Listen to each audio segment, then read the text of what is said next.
I want to talk about sex for money. I'm not like most of the people you'll have heard speaking about prostitution before. I'm not a police officer or a social worker. I'm not an academic, a journalist, or a politician. And as you'll probably have picked up from Mariam's blurb, I'm not a nun either.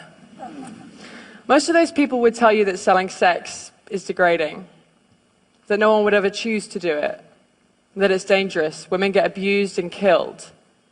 In fact, most of those people would say there should be a law against it. And maybe that sounds reasonable to you. It sounded reasonable to me until the closing months of 2009, when I was working 2 dead-end minimum wage jobs. Every month my wages would just replenish my overdraft. I was exhausted and my life was going nowhere. Like many others before me, I decided sex for money was a better option. Now, don't get me wrong, I would have loved to win the lottery instead, but it wasn't going to happen anytime soon, and my rent needed paying. So I signed up for my first shift in a brothel. In the years that have passed, I've had a lot of time to think. I've reconsidered the ideas I once had about prostitution. I've given a lot of thought to consent and the nature of work under capitalism. I've thought about gender inequality and the sexual and reproductive labor of women. I've experienced exploitation and violence at work. I've thought about what's needed to protect other sex workers from these things. Maybe you've thought about them too. In this talk, I'm going to take you through the 4 main legal approaches applied to sex work throughout the world and explain why they don't work, why prohibiting the sex industry actually exacerbates every harm that sex workers are vulnerable to. And then I'm going to tell you about what we, as sex workers, actually want. The first approach is full criminalization. Half the world, including Russia, South Africa, and most of the US, regulates sex work by criminalizing everyone involved. So that's seller, buyer, and third parties. Lawmakers in these countries apparently hope that the fear of getting arrested will deter people from selling sex. But if you're forced to choose between obeying the law and feeding yourself or your family, you're going to do the work anyway and take the risk. Criminalization is a trap. It's hard to get a conventional job when you have a criminal record. Potential employers won't hire you. Assuming you still need money, you'll stay in the more flexible, informal economy. The law forces you to keep selling sex, which is the exact opposite of its intended effect. Being criminalized leaves you exposed to mistreatment by the state itself. In many places, you may be coerced into paying a bribe or even into having sex with a police officer to avoid arrest. Police and prison guards in Cambodia, for example, have been documented subjecting sex workers to what can only be described as torture: threats at gunpoint, beatings, electric shocks, rape, and denial of food.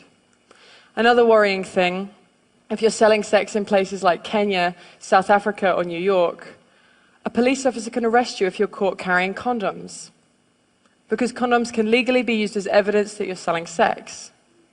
Obviously, this increases HIV risk. Imagine knowing that if you're busted carrying condoms, it'll be used against you. It's a pretty strong incentive to leave them at home, right? Sex workers working in these places are forced to make a tough choice between risking arrest or having risky sex. What would you choose? Would you pack condoms to go to work? How about if you were worried the police officer would rape you when he got you in the van? The second approach to regulating sex work seen in these countries is partial criminalization, where the buying and selling of sex are legal, but surrounding activities like brothel keeping or soliciting on the street are banned. Laws like these, we have them in the UK and in France, essentially say to us sex workers, hey, we don't mind you selling sex, just make sure it's done behind closed doors and all alone.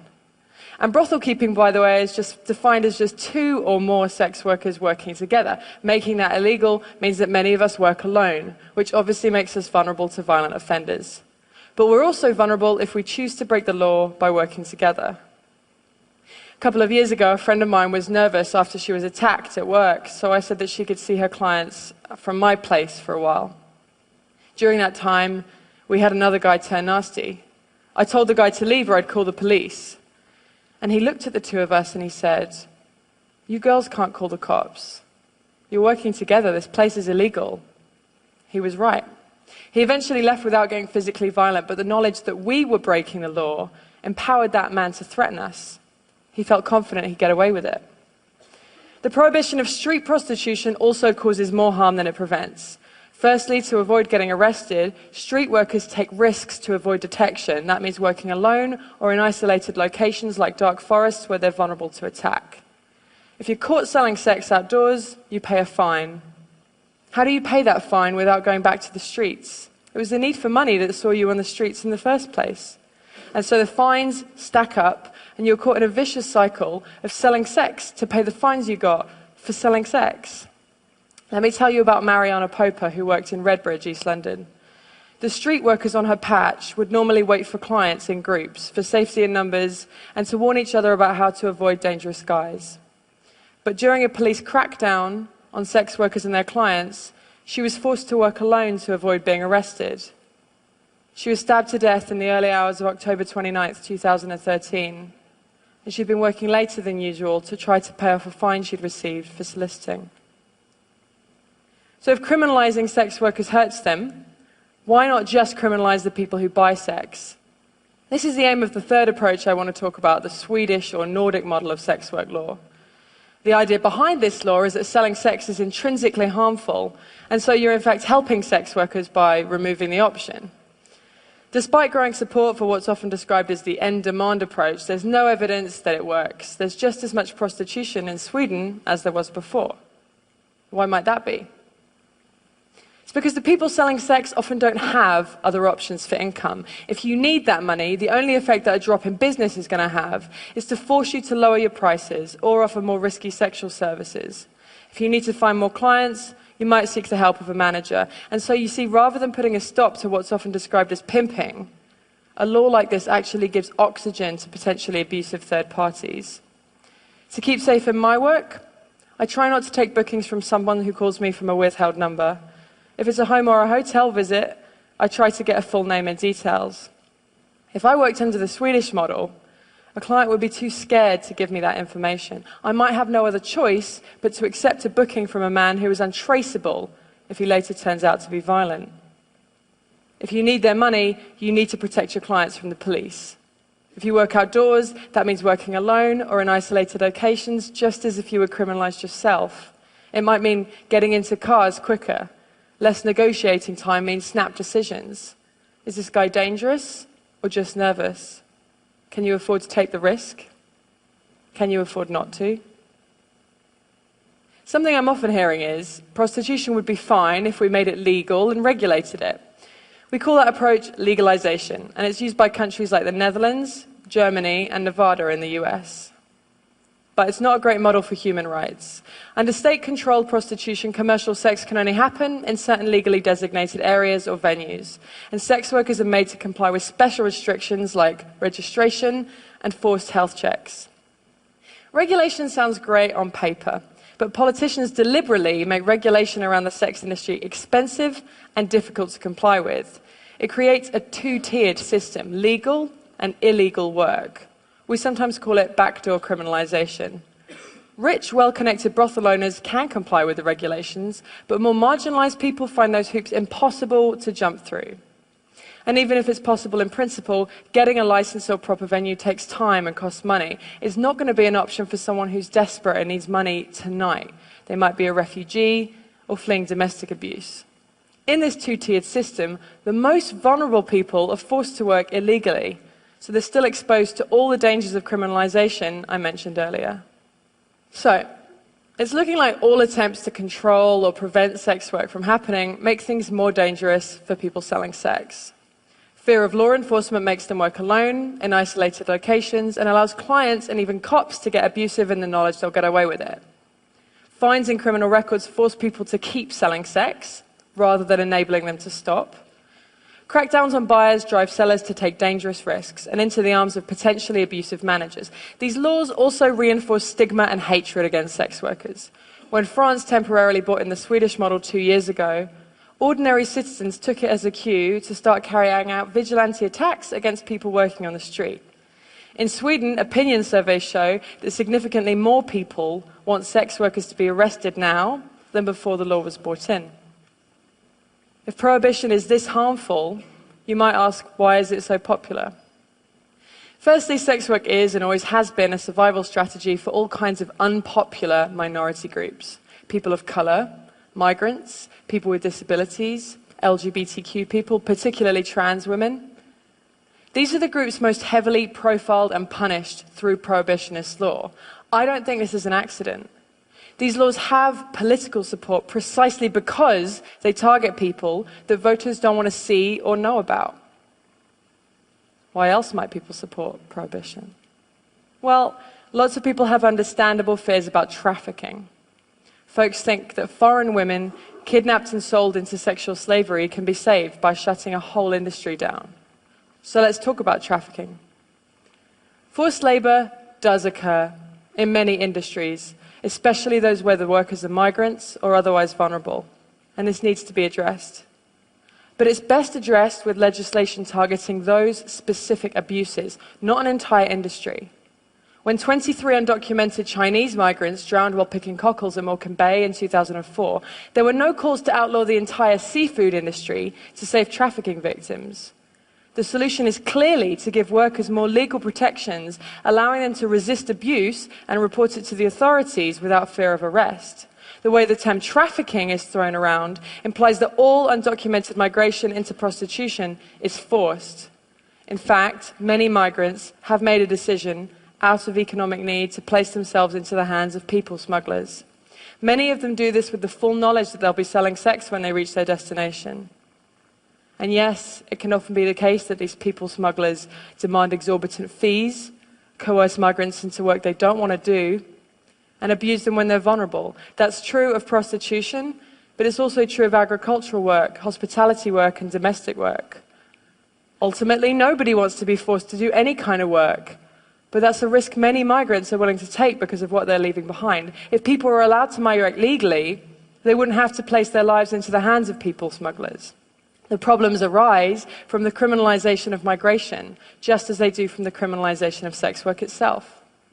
Right? This is a lesson of history. If you try to prohibit something that people want or need to do, whether that's drinking alcohol or crossing borders or getting an abortion or selling sex, you create more problems than you solve. Prohibition barely makes a difference to the amount of people actually doing those things, but it makes a huge difference as to whether or not they're safe when they do them. Why else might people support prohibition? As a feminist, I know that the sex industry is a site of deeply entrenched social inequality. It's a fact that most buyers of sex are men with money, and most sellers are women without. You can agree with all that, I do, and still think prohibition is a terrible policy. In a better, more equal world, maybe there would be far fewer people selling sex to survive. But you can't simply legislate a better world into existence. If someone needs to sell sex because they're poor, or because they're homeless, or because they're undocumented and they can't find legal work, taking away that option doesn't make them any less poor, or house them, or change their immigration status. People worry that selling sex is degrading. Ask yourself, is it more degrading than going hungry? Or seeing your children go hungry? There's no call to ban rich people from hiring nannies or getting manicures, even though most of the people doing that labor are poor migrant women. It's the fact of poor migrant women selling sex specifically that has some feminists uncomfortable. And I can understand why the sex industry provokes strong feelings. People have all kinds of complicated feelings when it comes to sex. But we can't make policy on the basis of mere feelings, especially not over the heads of the people actually affected by those policies. If we get fixated on the abolition of sex work, we end up worrying more about a particular manifestation of gender inequality rather than about the underlying causes. People get really hung up on the question, well, would you want your daughter doing it? That's the wrong question. Instead, imagine she is doing it. How safe is she at work tonight? Why isn't she safer? So, we've looked at full criminalization, partial criminalization, the Swedish or Nordic model, and legalization, and how they all cause harm. Something I never hear asked is, what do sex workers want? After all, we're the ones most affected by these laws. New Zealand decriminalized sex work in 2003. It's crucial to remember that decriminalization and legalization are not the same thing. Decriminalization means the removal of laws that punitively target the sex industry, instead treating sex work much like any other kind of work. In New Zealand, people can work together for safety, and employers of sex workers are accountable to the state. A sex worker can refuse to see a client at any time, for any reason, and 96% of street workers report that they feel the law protects their rights. New Zealand hasn't actually seen an increase in the amount of people doing sex work, but decriminalizing it has made it a lot safer. But the lesson from New Zealand isn't just that its particular legislation is good, but that crucially, it was written in collaboration with sex workers, namely the New Zealand Prostitutes Collective. When it came to making sex work safer, they were ready to hear it straight from sex workers themselves. Here in the UK, I'm part of sex worker-led groups like the Sex Worker Open University and the English Collective of Prostitutes. And we form part of a global movement demanding decriminalization and self-determination. The universal symbol of our movement is the red umbrella. We're supported in our demands by global bodies like UNAIDS, the World Health Organization, and Amnesty International. But we need more allies. If you care about gender equality, or poverty, or migration, or public health, then sex worker rights matter to you. Make space for us in your movements. That means not only listening to sex workers when we speak, but amplifying our voices. Resist those who silence us, those who say that a prostitute is either too victimized, too damaged to know what's best for herself, or else too privileged and too removed from real hardship, not representative of the millions of voiceless victims. This distinction between victim and empowered is imaginary. It exists purely to discredit sex workers and make it easy to ignore us. No doubt many of you work for a living. Well, sex work is work too. Just like you, some of us like our jobs, some of us hate them. Ultimately, most of us have mixed feelings. But how we feel about our work isn't the point. And how others feel about our work certainly isn't. What's important is that we have the right to work safely and on our own terms. Sex workers are real people. We've had complicated experiences and complicated responses to those experiences.